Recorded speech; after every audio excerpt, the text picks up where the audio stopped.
Could you give a little bit more details about that science and art of living? Certainly. Whenever we talk about science, or when we talk about something to understand about a particular phase of life, like chemistry, in that science, we go to the fundamentals of all matter, to the atom and its particles. And once we could understand the nature of the atom, its electrons, protons, and neutrons, this big development of various branches of sciences in chemistry have developed. Similarly, to understand life, we have to find out what is fundamental in our life. The most fundamental part in our life is breathing. We breathe, but we are aware only that we are breathing when we have some nose trouble. If not, we don't even know and we are not aware of breathing. So the first scientific aspects of religion is to understand the aspect of breathing. And here itself, as I have always learnt and told my students in physical chemistry and organic chemistry, that when once you know a fundamental aspect, you get some command. Now, the science of religion, which I always define as the science of living, when once you know that breathing is important. In geological books, it is always written that those animals who breathe at a faster rate, say around 35 breaths per minute, their longevity is about 30 to 40 years. And those animals which breathe only 4 breaths, their longevity is to about 500 years. So once you concentrate on these fundamental aspects of breathing, the longevity automatically increases. So this is one scientific aspect. Breathing, breathing, breathing, we should be aware of it. And being aware of breathing is exactly the yoga science of pranayama, the various types of breathing. Fast breathing, slow breathing, left and right nostril breathing.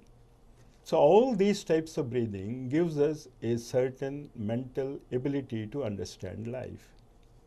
The next step about the science of living is there should be a relaxed response, what we call, as Dr. Ben Johnson in his book, he is a cardiologist, he says about the relaxation response, saying that sleeping is the best relaxation response which we have in our life. When we don't have a sleep, and if we have everything in the world, you think you can imagine how you will feel. So the art of sleeping, the science of sleeping, the science and technology of sleeping is exactly what is given by the asanas and meditation. So these are the 3 scientific aspects in religion which we have to know. Breathing, that is pranayama, asanas is utilizing the physical body, and meditation utilizing the mental body. That sounds great. And Sanjay ji, you wanted to add something or add a question to it, please? Yes, Dr. RK, you mentioned about the meditation, but I heard you saying that there is a difference between meditation and the dhyana. Dhyana, as it is in the Ashtanga Yoga of Patanjali.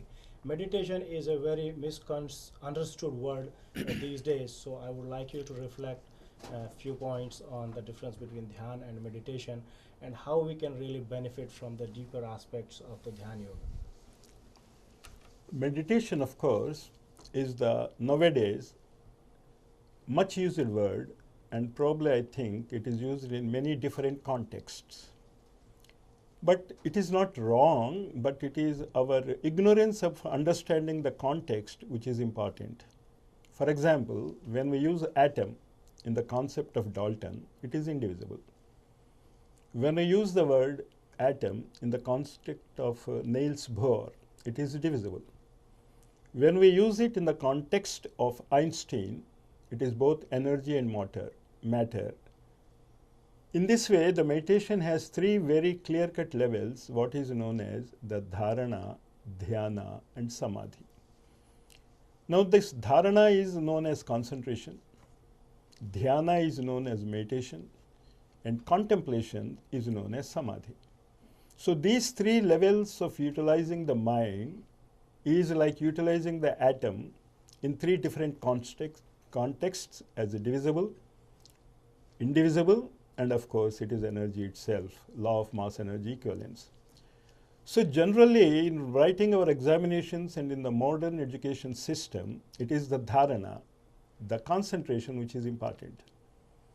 So when we concentrate while we are writing an examination for 3 hours, we are aware of what is happening all around us. Sometimes we are very clearly understand what is being discussed by the invigilators or somebody by you. But still, you are concentrated in writing the answer. This you must have a very clear notion. You are concentrated in writing the answer, that is dharana, but still you are aware of the surroundings. Meditation, a bit different. For example, when an engineering student comes to the home and he is enjoying his vacations, but when we ask him what you are doing, he will say that I am an engineer. Even though he may be doing other things, whatever if he is preparing for medicine, he will say I am a doctor. If he is preparing for engineering, he will say I am an engineer. So this concept of continuously aware of his goal throughout his every level of consciousness, whether playing or eating or drinking, this is meditation. Dharana is, he is aware of different things on which he is concentrated. Meditation is reverse of it. He is aware of many things, but he is aware only of his goal. So the proper way of meditation is to think in many, many different aspects about the goal. For example, your goal of meditation is rose, the flower rose. For 15 minutes, you can concentrate on the different availability of rose colors.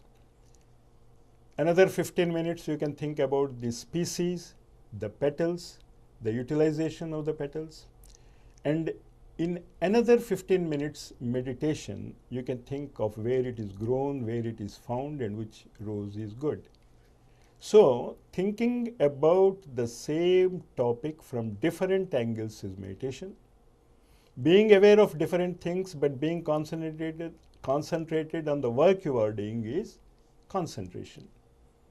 And then when you forget yourself and the surroundings and become the object itself, when you realize it, what we call it as self-realization, it is known as samadhi, contemplation.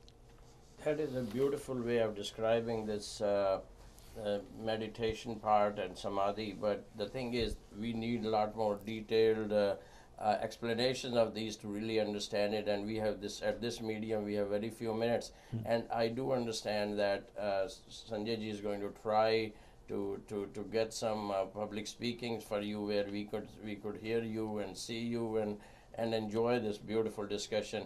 So we have a few more minutes left. I just want, should we take a break, Bob, and then come back? Okay, I guess Bob is saying yes. Why don't we do that, and then we'll have our final words. And a very special question I want to ask Dr. RK is because he attended a youth conference where he said that how to handle the challenges of children growing up in modern America. I guess that's a subject which it intrigued me and I would like to ask him. But before that, just a very short break. Thank you very much.